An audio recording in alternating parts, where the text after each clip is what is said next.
মানুষ কত অমানবিক হলে এরকম একটা অন্ধ লোক প্রতিবন্ধী লোকের সাথে এই কাজটা করতে পারে। দর্শক, আপনাদেরকে আজ এমন একটা লোকের সাথে পরিচয় করে দিব যার নাম মোহাম্মদ রফিক মিয়া। তার গ্রামের বাড়ি ময়মনসিংহ জেলার। ঢাকা শহর পরিবারের ভরণ পোষণ জোগাতে বেলুন বিক্রি করে তার মাকে সাথে নিয়ে। অন্ধবিদায় উনি সুন্দরভাবে বিক্রি করতে পারে না।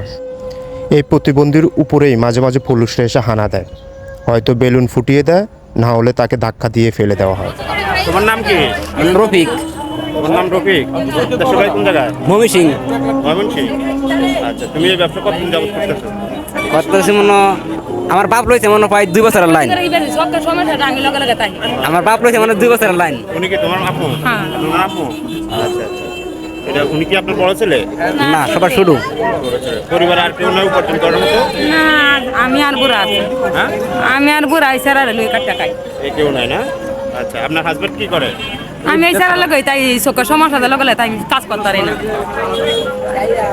তো এটা করে কি রকম? এটা করে কি আপনাদের সংসার চলে? বাবা মাটিতে পুলিশ আবার 10 টাকা এটা খায়া করতে পারি। জি জি, আবার বলেন। এই যে সংসারের মতো আর কি না খায়া লই আমাদের চলন লাই কারণ লাই বারবার খায়া আইতাছে 10 টাকার মাল বুঝা নাই পুলিশে উড়া এলা যে বলে বাড়ি মানে ঘুরে আছে হাঁসটা তো 50 টাকা হইলো।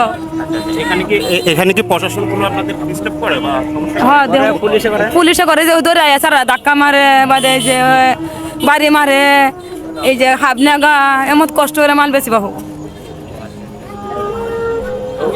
উনি কি অন্ধ? কি জন্ম থেকে? হ্যাঁ, জন্ম থাকে বাবা।